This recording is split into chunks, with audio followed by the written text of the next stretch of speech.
Hello friends and welcome to the exams made simple. तो 12 नवंबर 2021 का the Hindu newspaper analysis देखेंगे। शुरू करने से पहले चूंकि आप सबको वीडियो पसंद आने ही वाला है, जिसकी गारंटी मैं आपसे ले सकता हूं, तो please do like the video. बाद में आप भूल जाएंगे, कुछ हो जाएगा, इसलिए आज पहले लाइक कर लीजिए, उसके बाद अपन स्टार्ट करते हैं एनालिसिस को, ठीक है ना। इसके अलावा करंट अफेयर्स कोर्स जो हमने स्टार्ट किया है उसके वीडियोस 15 नवंबर से मैं डालना शुरू कर दूंगा। तो मैंने पहले भी आपको बता दिया था, कल भी बताया था, फिर बता रहा हूँ, 15 नवंबर से शुरू जाएगा। जो भी लोग ज्वाइन करना चाहते हैं वो ज्वाइन कर लें, है ना। काफ़ी अच्छी इंटरेस्टिंग सीरीज़ होने वाली है, तो आपको काफ़ी कुछ सीखने को मिलेगा इस सीरीज़ में। तो कल मैं इसकी बुकलेट भी लिख रहा था, तो उसमें काफ़ी अच्छा कंटेंट हम ऐड कर रहे हैं, that will be really beneficial for you in the upcoming examination. तो आप ज्वाइन कर सकते हैं, नीचे डिस्क्रिप्शन कमेंट में लिंक है, आप वहाँ से देख सकते हैं इसके बारे में। स्टार्ट करते हैं न्यूज़ एनालिसिस पहले आज के सवालों के साथ, जिनके जवाब आपको देने हैं। पहला सवाल है, non cooperation movement led to. इनमें से कौन सी चीजें नॉन कॉपरेशन मूवमेंट के कारण हुई थी? पहला स्टेटमेंट है, growth of Hindu Muslim unity, removal of fear of the British might from the minds of the people. And तीसरा कह रहा है, British governments willingness to grant political concession to the Indians. इनमें से नॉन कॉपरेशन मूवमेंट के कारण कौन कौन सी चीजें हुई थी? Growth of Hindu Muslim unity, removal of fear of the British might from the minds of the people, British governments willingness to grant political concession to the Indians। One only, one and two only, one and three only, या one two and three? दूसरा सवाल है, Mahatma Gandhi announced the withdrawal of non cooperation movement due to. इनमें से कौन से कारणों से महात्मा गांधी ने नॉन कॉपरेशन मूवमेंट को विड्रॉ कर लिया था? First is Motilal Nehru and Chittaranjan Das forming the Swaraj party amidst the movement, Mahatma Gandhi is arrest by the British, तीसरा है चौरी चौरा इंसिडेंट। तो आपको बताना इनमें से कौन से कारणों से नॉन कॉपरेशन मूवमेंट को हटा दिया गया था? One and three, two and three, three, या one two and three? Question number 3 is, which of the following act first recognise the voting rights of women in India? इनमें से कौन से एक्ट ने पहली बार voting rights of women in India को recognise किया था? These are the 3 questions for you today. Please do try to answer these questions in the comment section below, है ना। नीचे मैं कमेंट सेक्शन, जब पहला जो कमेंट रहेगा उसमें आंसर आपको पिन करके दे दूंगा, लेकिन आप अटेम्प्ट करिए अपनी तरफ से इन तीनों क्वेश्चंस को। आज का मेंस क्वेश्चन है, critically analyse the MP LADS scheme and its issues. आपको एमपी लैट्स स्कीम को एनालाइज करना है और क्रिटिकली एनालाइज करना है, मतलब उसके एडवांटेज डिसएडवांटेज और उसके इश्यूज क्या क्या है वो आपको बताने हैं। एडिटोरियल में से मैं आपको बताऊंगा, बट आप अपनी तरफ से कोशिश करिएगा। स्टार्ट करते न्यूज एनालिसिस। जो पहली न्यूज है वो है, India seeks $1 trillion in climate finance to meet its targets. ठीक है ना, याद रखेगा, इंडिया को $1 ट्रिलियन की आवश्यकता है क्लाइमेट फाइनेंस के रूप में, अगर वो अपने टारगेट्स पाना चाहता है तो। अब यहाँ पे इस बार पहली चीज़ तो आपको पता होना चाहिए कि COP26 में जो प्राइम मिनिस्टर मोदी हैं उन्होंने पंचामृत यानी कि 5 फोल्ड प्लान जो था वो बताया वहाँ पे। वो 5 फोल्ड प्लान क्या है? ये 5 पॉइंट्स तो समझ लो आप लोग को, अब सोते में भी कोई उठा लें तो आपको बनना चाहिए, तो याद रखेगा। पहला उन्होंने कहा है कि India's non fossil fuel energy capacity to reach by 500 gigawatts by 2030, यानी 2030 तक 500 गीगावाट की एनर्जी कैपेसिटी होनी चाहिए नॉन फॉसिल फ्यूल से। दूसरी उन्होंने कही, the country will meet 50% of its energy requirement with renewable energy, है ना। 50% अपनी जो एनर्जी है वो रिन्यूएबल इलेक्ट्रिसिटी, रिन्यूएबल एनर्जी से चाहेंगे 2030 तक। देन इसके बाद, it will reduce its total projected carbon emission by 1 billion tonne by 2030। अपने कार्बन एमिशन को ये 1 बिलियन से डिक्रीज कर देंगे बाय 2030। फिर इसके अलावा, India will cut the carbon intensity, जो कार्बन इंटेंसिटी है उसको कट करना है टू लेस देन 45%, 45% से नीचे लेके आना है कार्बन इंटेंसिटी को। Then country will achieve the net zero by 2070। एक लास्ट एक टारगेट ये भी है कि कंट्री जो है नेट जीरो कब तक हो जाएगा? 2070 तक। तो नेट जीरो का मतलब क्या होता है? ऑब्वियस सी बात है, आपको एलिमिनेट करना पड़ेगा उतना ही कार्बन, जितना आप एमिट कर रहे हो उतना आपको एलिमिनेट करना पड़ेगा जो ऑलरेडी प्रोड्यूस कार्बन है। तो जब आप उसको एलिमिनेट कर दोगे तो ये नेट जीरो हो जाएगा, ठीक है ना। एंड इसके लिए जो NDC यानी कि नेशनली डिटरमाइंड कॉन्ट्रीब्यूशंस है, वो एक इंपॉर्टेंट चीज़ याद रखेगा कि पेरिस डील में एक चीज़ कही गई थी कि आप अपने NDCs को बिना कंडीशन या कंडीशन दोनों के साथ आप दे सकते हो, ठीक है ना। NDCs यानी कि नेशनली डिटरमाइंड कॉन्ट्रीब्यूशंस, यानी कि देश जो है वो खुद अपने कंट्रीब्यूशन डिसाइड करेंगे, उसके बाद वो बताएंगे। लेकिन यहाँ पे एक अच्छी चीज़ थी कि पेरिस डील में कहा गया था कि आप अपनी कंडीशन लगा करके दे सकते हो, और इंडिया ने जब अपने एनडीसी दिए हैं तो उसमें ये कंडीशन दी है कि हमको $1 ट्रिलियन अमाउंट चाहिए रहेगा एज क्लाइमेट फिनेंस। ऑब्वियस सी बात है, इंडिया एक डेवलपिंग कंट्री है, और ऐसे में अगर उसको कार्बन एमिशन डिक्रीज करना है, कार्बन एमिशन को डिक्रीज करना है, तो उसके लिए क्या क्या चाहिए उनको, उसके लिए उनको चाहिए न्यू टेक्नोलॉजी चाहिए। पहली चीज़ तो न्यू टेक्नोलॉजी चाहिए ताकि अपने इस जो कार्बन वाली टेक्नोलॉजीज है उनको रिप्लेस किया जा सके। दूसरा, उनको फाइनेंस चाहिए ताकि ऑब्वियस सी बात है जो उनका डेवलपमेंट कम रहेगा वो उसको रिन्यूएबल बनाने के लिए, एनर्जी लाने के लिए, सब चीज़ों के लिए उनको क्या फाइनेंस की जरूरत नहीं पड़ेगी क्या। तो ऑब्वियस सी बात है उनको $1 ट्रिलियन फाइनेंस चाहिए। और ये कोई इंडिया ऐसी चीज़ नहीं है जो डिमांड कर रहा है कि भैया हम कुछ अलग चीज़ मांग रहे हैं। आप जैसी डेवलप्ड कंट्रीज़ ने ही वादा किया था कि हम डेवलपिंग कंट्रीज़ को प्रोवाइड करेंगे, मतलब एक $100 बिलियन देंगे हर साल, है ना। तो उसमें से ऑब्वियस बात है हमको मिल ही जाता। अब हमको टोटल $1 ट्रिलियन चाहिए, और वो चीज़ हमको ज़रूरी है। अब यहाँ पे दिक्कत ये कि जो इंडिया बोलता है वो ये बोलता है कि डेवलपिंग कंट्रीज़ को चाहिए $1 ट्रिलियन। तो यहाँ से हमें ये समझ नहीं आता कि वो कौन कौन सी कंट्रीज़ के ग्रुप की बात कर रहा है इंडिया। तो that is the thing which is the bigger picture. लेकिन याद रखेगा कि इंडिया ने अभी भी ये कंडीशन लगाई है कि इंडिया के एनडीसी जो है, यानी कि नेशनली डिटरमाइंड कंट्रीब्यूशन जो है, उनके लिए $1 ट्रिलियन की आवश्यकता पड़ेगी अगर वो चाहते हैं कि इसको अचीव कर लें। तो मूव करते हैं थोड़ा हम अपने इस लास्ट पार्ट में आते हैं। पहले टेक्स्ट एंड कंटेक्स्ट पेज में MP let's it's suspension and why it must go, बहुत ही प्यारा आर्टिकल आया है, बहुत ही प्यारा आर्टिकल है एमपी लेट्स के ऊपर।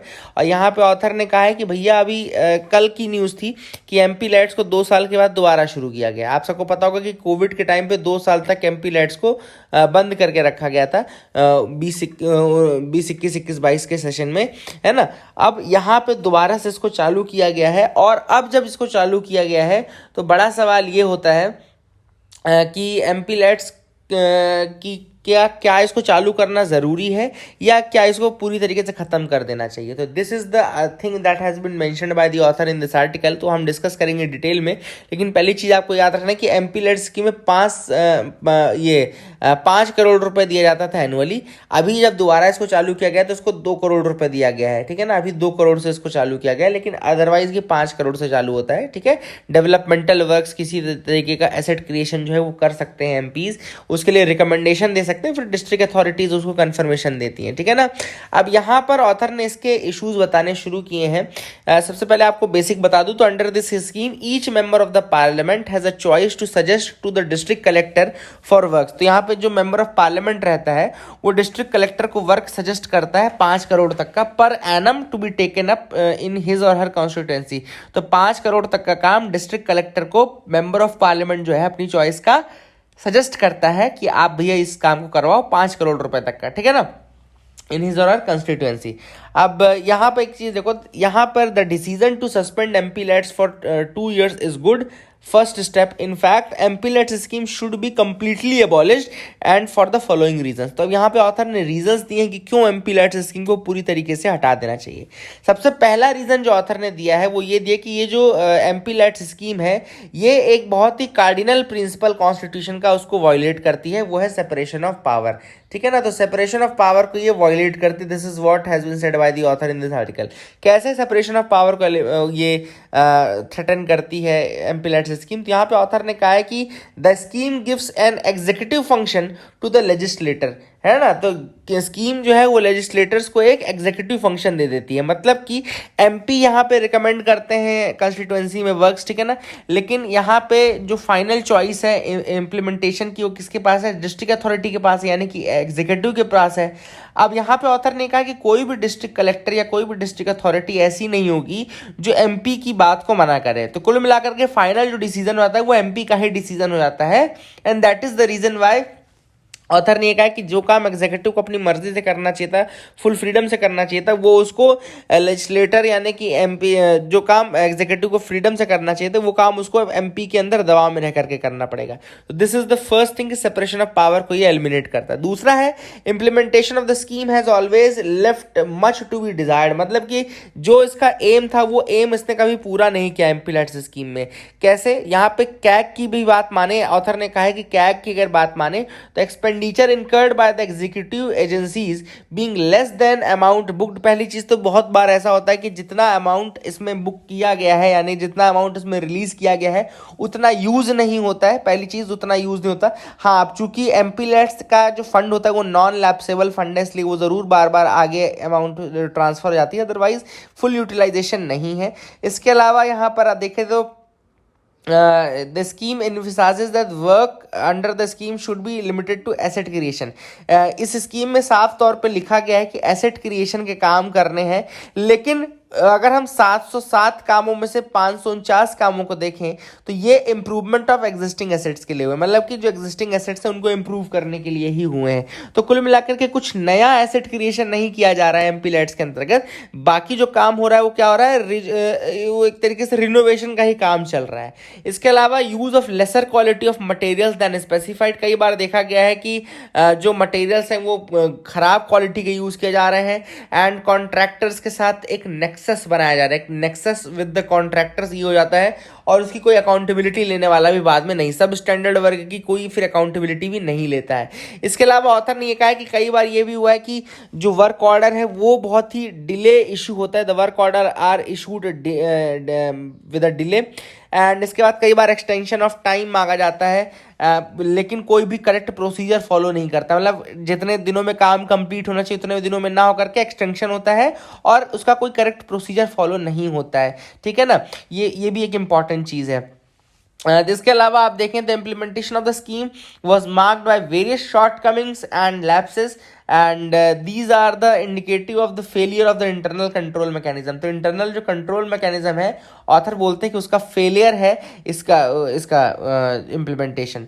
इसके अलावा ऑथर ने ये भी कहा है कि अगर आप ये देखें कि जो 5 करोड़ रुपए सेट असाइड किए जाते हैं उसमें से 16th लोकसभा में 298 MP ऐसे हैं, 298 मेंबर ऑफ पार्लियामेंट ऐसे हैं 542 मेंबर्स में से 16th लोकसभा के, जिन्होंने 1 रुपया खर्चा नहीं किया। मतलब 16th लोकसभा में 542 मेंबर्स के आउट ऑफ 542 मेंबर्स 298 मेंबर्स ऐसे हैं जिन्होंने 1 रुपये भी खर्च नहीं किया है out of the 5 crore that has been set aside annually for them, है ना। तो ये एक इंपॉर्टेंट चीज़ है कि मतलब लोग इतने इंटरेस्टेड नहीं है, फाइनली वो लास्ट में क्या करते हैं, जस्ट खत्म करने के लिए कुछ भी काम रिजर्वेशन के नाम पे करते हैं। और इसमें एक सबसे इंपॉर्टेंट जो ऑथर ने इशू बताया वो एक करप्शन का नेक्सस भी बताया है कि लोग क्या करते हैं, जो टेंडर दिलाते हैं उसमें अपने रिलेटिव्स को, अपने पहचान वालों को, ऐसे लोगों को टेंडर दिला देते हैं और फिर बैकडोर चैनल से फिर वहाँ से मतलब कि कुछ प्रॉफिट उससे गेन कर लेते हैं। तो that is another thing which is major issue जो कि ऑथर ने यहाँ पे मेंशन किया है। ठीक है ना। और यहाँ पे ऑथर ने कहा कि 1993 से ये स्कीम चालू हुई है, लेकिन अभी जो इतना पैसा रिलीज हुआ है इसके अंतर्गत, इस फंड के अंतर्गत, एमपीलैट्स के अंतर्गत, तो उनमें से न जाने कितना पैसा डिस्ट्रिक्ट अथॉरिटीज़ के पास अभी भी अनस्पेंट पड़ा हुआ है। ठीक है ना। तो यहाँ पे ऑथर ने कहा ये सारे इश्यूज है, और ये पैसा अल्टीमेटली है कहाँ का, टैक्स पेयर्स का ही तो पैसा है, पैसा ऐसा तो नहीं कि कहीं और से आ रहा है, तो इसको भी बचाने की कोशिश करनी चाहिए। ऑथर ने इसके अलावा एक और कहा है कि ये जो कई बार इसके जो प्रोजेक्ट्स हैं वो ओपिनियन इन्फ्लुएंसर्स या ओपिनियन मेकर्स के ऊपर सेट रहता है कि वो जैसा उनको लगता है कि पब्लिक की डिमांड है उसके अकॉर्डिंग काम करना है, तो मेजॉरिटी की डिमांड के अकॉर्डिंग काम करने लगते हैं कुल मिला करके। तो वो भी एक कहना चाहिए कि एक सही चीज़ नहीं है, आपको ज़रूरी चीज़ें बनानी है, ना कि मेजॉरिटी के लिए जो चीज़ें ज़रूरी है वो बनानी है। इसके अलावा ऑथर ने ये कहा है कि कॉन्ट्रैक्टर वाली बात मैंने आपको ऑलरेडी बता दी है, and these are the things which are very important in this article. I hope you got clarity regarding that. and author ने लास्ट में ये भी कहा है कि कई बार अंडर यूटिलाइजेशन ऑफ फंड तो होता ही है, कई बार मिस यूटिलाइजेशन ऑफ एमपीलैट्स फंड भी होता हुआ देखा गया है, एंड उसके लिए कोई सीरियस अटेम्प्ट नहीं की गई है उसको रोकने के लिए। तो दीज आर द थिंग्स, काफ़ी डिटेल में डिस्कस की हमने एमपीलैट स्कीम। अगली जो न्यूज़ है वो है migrant crisis at the Belarus EU border. तो यहाँ पे बेलारूस और EU बॉर्डर में काफ़ी ज़्यादा माइग्रेंट क्राइसिस आ गई है। तो यहाँ पे ऑथर ने क्यों माइग्रेंट क्राइसिस की बात की है, बेलारूस और ये पोलैंड के बीच में कॉन्फ्लिक्ट क्यों चल रहा है, वो सारी चीज़ें हम डिस्कस करेंगे। सबसे पहले आपको याद रखना है कि अभी जो ये क्राइसिस आई है, ये आई कहाँ पर है, ये आई है पोलैंड और लिथुआनिया के बॉर्डर पे। पोलैंड और लिथुआनिया के बॉर्डर्स में जो EU का बॉर्डर है वहाँ पर ये प्रॉब्लम आई है। ठीक है ना। तो ये चीज़, पहली चीज़ तो आपको याद रखनी है। दूसरी चीज़ आपको क्या याद रखना है, देखो जैसे मैं आपको थोड़ा अगर बताऊं कि किस तरीके से यहाँ पे मैप मैं आपको दिखा तो नहीं रहा हूँ, लेकिन मैं आपको बना के दिखा सकता हूँ। थोड़ा सा मैं आपको बना, जैसे अगर यहाँ पे देखो कुछ इस तरीके से आपको यहाँ पे बेलारूस दिखेगा। This is the Belarus part, आप जाकर के मैप देख सकते हो। और बेलारूस वाला पार्ट ऐसा है, और इसके ऊपर यहाँ पे इस वाले साइड पे आपको लिथुआनिया दिखेगा। दिस इज द लिथुआनिया वाला पोर्शन, ठीक है ना। और यहाँ पे आपको जस्ट यहाँ पे दिखेगा आपको पोलैंड, दिस इज पोलैंड, ठीक है। तो बिल्कुल आप यहाँ जाकर के जब मैप देखेंगे तो आपको इसी तरीके से दिखेगा। आप बेलारूस का मैप देखिए, बेलारूस को देखिए, है ना, मतलब जस्ट रशिया से जुड़ा ही हुआ है। अगर आप बेलारूस का देखेंगे, बेलारूस कहाँ मिलेगा आपको, ये पूरा इधर इधर पूरा रशिया है ना। तो आप जाकर के देख सकते हैं मैप, अपना एटलस खोल लीजिए। मैं इसको फोटो में नहीं दिखा रहा हूँ, मैं आपको बना के दिखा दे रहा हूँ। तो ये रशिया इस तरीके से रहता है, बेलारूस यहाँ पर है, उसके बाद ये लिथुआनिया वाला पार्ट है, और ये पोलैंड वाला पार्ट है, ठीक है ना। ऐसे में कि क्या याद रहता है, आपको ज़्यादा याद रहेगा। जैसे मैं इस तरीके से मैप बना रहा हूँ ना, तो आपको गारंटीड ज़्यादा याद रहेगा, और आपको बाद में रियलाइज़ भी होगा कि हाँ सर ने सही कहा था। तो यही कर रहा था, ये बीच में आपने बनाया बेलारूस, ये इधर आपका आ गया लिथुआनिया, बॉर्डर अटैच्ड है लिथुआनिया के साथ, और ये आपका आ गया पोलैंड, बॉर्डर अटैच, और इधर साइड पूरा आपका रशिया। तो ये पोलैंड और लिथुआनिया का ये कहना है कि बेलारूस जो है उसको रशिया का सपोर्ट है। पहली चीज़ तो रशिया का सपोर्ट है, और अभी बेलारूस के ऊपर ईयू ने सैंक्शंस लगाए थे, उसके रिटेलिएशन में बेलारूस ये हाइब्रिड वॉर एक तरीके से छेड़ रहा है, और माइग्रेंट्स को अट्रैक्ट करके यहाँ पे बेलारूसियन और पॉलिश बॉर्डर पे छोड़ दे रहे हैं, है ना। तो that is the thing which is happening because of that. हुआ क्या था अभी रिसेंटली, आप सबको पता होगा कि बेलारूस के अगेंस्ट सैंक्शंस लगाया था यूरोपियन यूनियन ने, ईयू ने सैंक्शंस लगाए थे। क्यों लगाए थे, बिकॉज जो अलेक्जेंडर लुकाशेंको बेलारूसियन प्रेसिडेंट बने थे, उनकी जो 2020 की विक्ट्री थी प्रेसिडेंशियल पोल्स में, उसको फ्रॉडुलेंट, और ये कहा गया था कि फ्रॉडुलेंट एक्टिविटीज के कारण जीते हैं। और काफ़ी नेशन वाइड प्रोटेस्ट भी हुआ था बाय प्रो डेमोक्रेसी एक्टिविस्ट। तो जो प्रो डेमोक्रेसी एक्टिविस्ट थे उन्होंने काफ़ी ज़्यादा नेशन वाइड प्रोटेस्ट भी किया था इसके against, and Lukashenko unleashed a brutal crackdown to which the EU responded by imposing punitive sanctions। तो यहाँ पे उन्होंने काफ़ी क्रैकडाउन किया लुकाशेंको ने, जिसके अगेंस्ट फिर EU ने इनके अगेंस्ट वो स्टार्ट किया, मतलब कि कहना चाहिए कि ये और सैंक्शंस लगा दिए। तो उसके बदले में अब यहाँ ये पोलैंड और ये जो लिथुआनिया कंट्री हैं, इनके अगेंस्ट ये वेपनाइज कर रहे हैं माइग्रेंट्स को। This is what has been said कि ये क्या कर रहे हैं, वेपनाइज कर रहे हैं माइग्रेंट्स को, एंड उनको यहाँ पे ला करके एक तरीके से hybrid war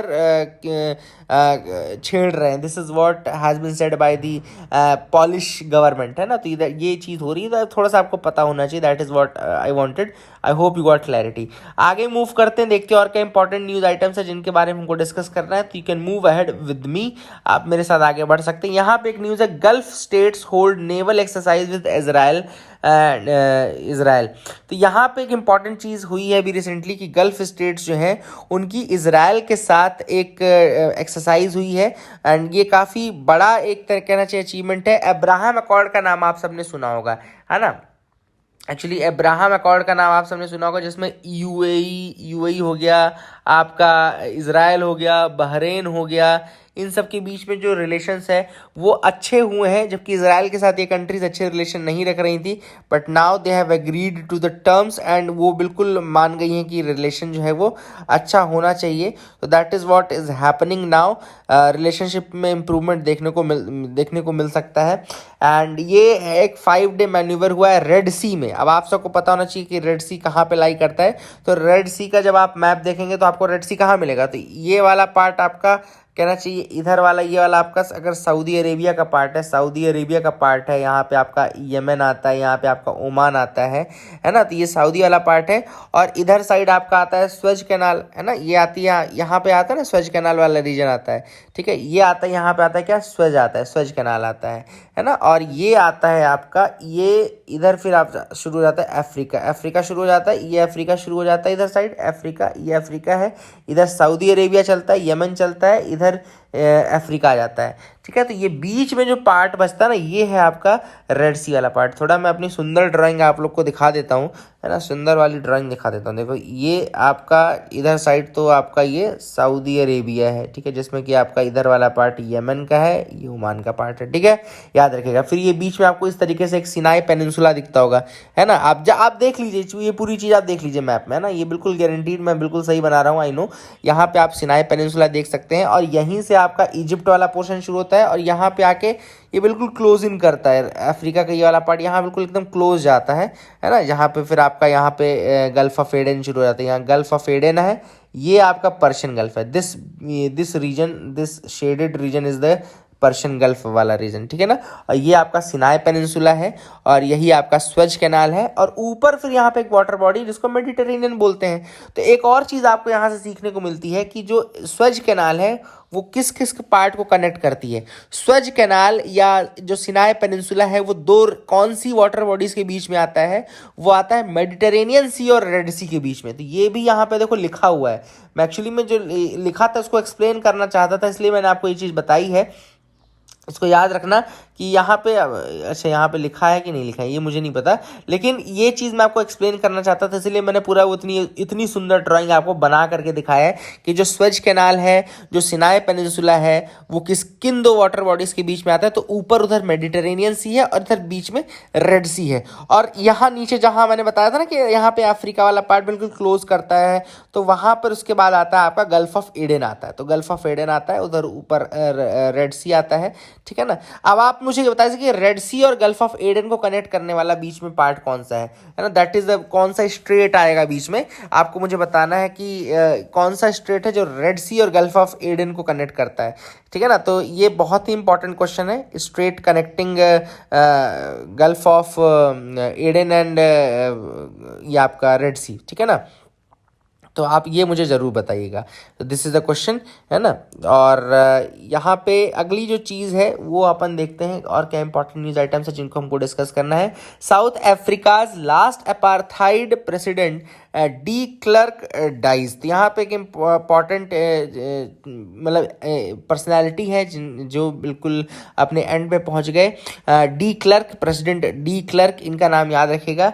FW de Klerk जो थे South Africa's last white president who freed anti apartheid icon Nelson Mandela from jail. तो नेल्सन मंडेला को जेल से छुड़ाने का काम इन्होंने किया था FW डी क्लर्क ने, and he was South Africa's last white president. South Africa के लास्ट वाइट प्रेसिडेंट थे ये आपको पता होना चाहिए। एंड अपार्थाइड क्या था? अपार्थाइड था एक सिस्टम ऑफ अनकॉन्स्टिट्यूशनल, मतलब एक अनकॉन्स्टिट्यूशनल सिस्टम तो था ही, एक जो वहां पे कहना चाहिए रेशियल सेग्रीगेशन था वाइट्स एंड ब्लैक्स का, है ना। तो वाइट ब्लैक का रेशियल सेग्रीगेशन था और बहुत ज़्यादा डिस्क्रिमिनेशन किया जाता था अफ्रीका में, और इसके लिए नेल्सन मंडेला काफ़ी लड़े भी। 1993 में आप सबको पता होगा कि नोबेल जो प्राइज़ मिला था वो नेल्सन मंडेला को दिया गया था फॉर दिस इनिशिएटिव, लिखी उन्होंने जो उनकी कंट्री थी उसको अपार्थाइड से फ्री कराया था, और जो ये डिस्क्रिमिनेशन होता है ब्लैक एंड वाइट का, इस डिस्क्रिमिनेशन को ख़त्म किया था। तो that is the major thing which happened that time, जिसके कारण नेल्सन मंडेला को जो है वो नोबेल प्राइज़ दिया गया 1993 में। सबसे इंपॉर्टेंट चीज़ है कि de Klerk and South Africa's first black president जो नेल्सन मंडेला थे, they shared the Nobel prize in 1993 for leading the miracle transition. तो उनको शेयर किया था उन्होंने actually Nobel prize for this miracle transition जो हुआ था power from whites to blacks. तो ये एक इंपॉर्टेंट इनिशिएटिव जो कि आपको याद रखना है रिगार्डिंग द डी क्लर्क, ये चीज़ आप याद रख सकते हैं, ठीक है। I hope you got clarity regarding that as well. Xi Jinping ने कहा है कि भैया आप लोग कोल्ड वॉर कर रहे हो एशिया पैसिफिक वाले रीजन में, ठीक है ना। तो जी जिनपिंग ने क्यों कहा है कि ऑकस, आप सबको पता होगा इसके पहले क्वाड ग्रुप था, अब ऑकस बन गया है। ऑकस से ज़्यादा परेशान है क्योंकि ऑकस में वो है ना मिलिट्री एस्पेक्ट भी है, सबमरीन ट्रांसफ़र हो रही है, ऑस्ट्रेलिया को सबमरीन्स दिए जा रहे हैं। तो यहाँ पे चाइना के लिए थोड़ा सा प्रॉब्लम है। चाइना ने ये कहा है कि ये रीजन जो है अगर आप कोल्ड वॉर एरा में जाओगे तो फिर ये रीजन डेवलप नहीं कर पाएगा, फिर हम भी करेंगे कुछ ना कुछ, और ये एक इशू है जो कि यहाँ पे चाइना ने बताया है। Nepal army to set up its own defence university, अब नेपाल आर्मी अपने खुद का डिफेंस यूनिवर्सिटी बनाने के लिए तैयार है। जनरल शर्मा, जिनको कि अभी ऑनररी की उपाधि दी गई है, प्रभु राम शर्मा को, इंडिया में नेपाल आर्मी चीफ है ये जनरल प्रभु राम शर्मा, जिनको ऑनररी का वो दिया गया है। उन्होंने कहा है कि नेपाल आर्मी अपना खुद का एक नेशनल डिफेंस यूनिवर्सिटी बनाएगा, नेशनल डिफेंस यूनिवर्सिटी बनाएगा। और एक्चुअली में इनका नेशनल डिफेंस कॉलेज जो न्यू दिल्ली में है, डिफेंस मिनिस्ट्री द्वारा वहाँ पे इनका एक पोस्टर अनवील कराया गया था, और ये सब देखते हुए उन्होंने कहा कि हम नेपाल में अपने खुद की नेशनल डिफेंस यूनिवर्सिटी जो है वो बनाएंगे। तो that is the thing which is important. I hope you got clarity regarding that, आप इसको याद रख सकते हैं। आगे मूव करते हैं, देखते हैं और क्या इंपॉर्टेंट न्यूज़ आइटम्स हैं जिनके बारे में हमको डिस्कस करना है। वैसे न्यूज़ यहाँ पे नहीं थी ज़्यादा, है ना। तो यहाँ पे एक लास्ट न्यूज़ हम देखेंगे एडिटोरियल पार्ट में, the low down on the India's Glasgow announcement. तो यहाँ पे ग्लासगो के जो अनाउंसमेंट हुए उनमें से दो चीज़ ऐसी थी, दो इश्यूज ऐसे थे जो कि ऑथर ने कहे वो सही नहीं हुआ from India's point of view. तो वो कौन सी चीज़ थी? तो पहली चीज़ जो ऑथर ने बोली है वो ये है कि India refuse to join 110 countries in declaration to end deforestation by 2030। 2030 तक डिफॉरेस्टेशन खत्म करने के लिए जो डिक्लेरेशन था उसको हमने ज्वाइन नहीं किया। India pledges also do not India's pledges also do not mention that NDC targets for forest and tree cover in which India is known to be slipping. तो हमने अपने एनडीसी टारगेट में जो फॉरेस्ट वाला target था, forest या tree cover लगाने वाला जो टारगेट था, उसमें हम स्लिप करते जा रहे हैं और उसके लिए हमने कुछ बोला भी नहीं, ठीक है ना। तो यहाँ पे ऑथर ने कहा कि ये फॉरेस्ट के प्रोटेक्शन में या डिफॉरेस्टेशन को रोकने के लिए जो मुहिम है उसमें कहीं ना कहीं इंडिया का जो रोल है वो इतना ज़्यादा नहीं रह रहा है, और यहाँ पे अगर फॉरेस्ट चले गए तो बहुत ज़्यादा नुकसान होगा, और उसको बचाने के लिए हमने कुछ भी ऐसा नहीं किया अलग से।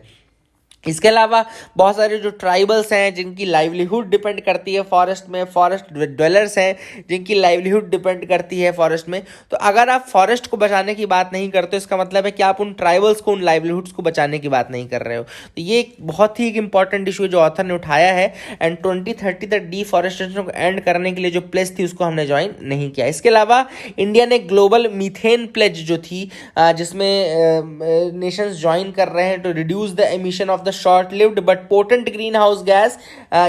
याद रखिएगा मीथेन को शॉर्ट लिव्ड होती है लेकिन बहुत ही पोटेंट ग्रीन हाउस गैस है। इसको 30% तक कम करना है by 2030 by from the 2020 levels. तो 2020 लेवल्स की जो मीथेन है उसको 30% तक रिड्यूस करना है बाय 2030। ये ग्लोबल मीथेन प्लेज है, इसको भी हमने ज्वाइन नहीं किया है। We haven't joined this global methane pledge as well. तो ये भी एक इंपॉर्टेंट इशू है जो ऑथर ने कहा कि हमारी तरफ से कहीं ना कहीं एक गड़बड़ी थी। इसके अलावा ऑथर ने कहा कि इंडिया ने वहाँ पे एक नया इनिशिएटिव लॉन्च किया, आइरिस नाम का।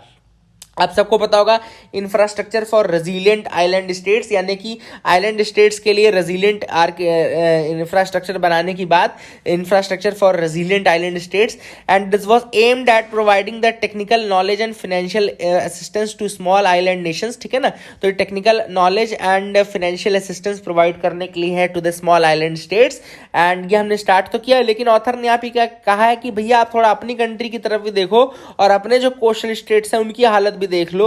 और वहाँ पे जो, तो ऑथर ने ये कहा कि बहुत ही हैफजर्ड वे में हमने मतलब कि डिसीजन लिए वहाँ पे कुछ चीज़ों में, जिसमें हमने ये नहीं देखा कि इसको ज्वाइन करना चाहिए, इसको ज्वाइन करने से फ़ायदा होगा या नहीं होगा। इसके अलावा ऑथर ने कहा कि हमको जल्द से जल्द रिन्यूएबल एनर्जी को इम्प्रूव तो करना ही करना है। दूसरा, हमको इलेक्ट्रिक और फ्यूल सेल व्हीकल्स की तरफ जाने की ज़रूरत है। इलेक्ट्रिक और डिप्लॉयमेंट करना है फ्यूल सेल व्हीकल्स का, दैट शुड बी रैपिड, ताकि हम जल्दी से जल्दी चेंज कर सकें। इसके अलावा reduction in personal vehicle usage and major push for the mass transportation. हमको अपने पर्सनल व्हीकल यूसेज को कम करना है, मास ट्रांसपोर्टेशन को बढ़ाने का सोचना चाहिए। This is another thing that should be done. And इसके अलावा ग्रीन कंस्ट्रक्शन कोड्स, हम लोग को जो कंस्ट्रक्शन करना चाहिए वो ग्रीन टेक्नोलॉजी को ध्यान में रखते हुए करना चाहिए। सोलार रूफटॉप और ये सारी चीज़ें हम कर सकते हैं, वाटर सेव कर सकते हैं। These are the things which have been mentioned by the author in this article. I hope you got clarity regarding that. इसके ये थे क्वेश्चंस जो मैंने पूछे, उनमें से दो के आंसर मैं आपको दे देता हूँ। नॉन कॉपरेशन मूवमेंट किसने, क्या हुआ था इसके द्वारा? फर्स्ट एंड सेकंड तो बिल्कुल सही है, लेकिन तीसरा गलत है। ब्रिटिश गवर्नमेंट कहीं से कहीं तक नॉन कॉपरेशन कारण पॉलिटिकल कंसेशन नहीं दे रहा था। नॉन कॉपरेशन को खत्म करने का एकमात्र रीजन था चौरी चौरा, इनमें इसके अलावा कोई भी रीजन नहीं था। अब आप मुझे बताइए कि इनमें से कौन सी एक्ट था जो कि जिसने की पहली बार रिकॉग्नाइज किया था voting rights of women in India, है ना। तो ये आपके लिए एक नया क्वेश्चन है, इसलिए मैंने आपको सोचा कि आप इसका आंसर कर दो एक बार, उसके बाद मैं आंसर बता दूंगा। That is it. Keep loving us, keep sharing us. Thank you and have a nice day.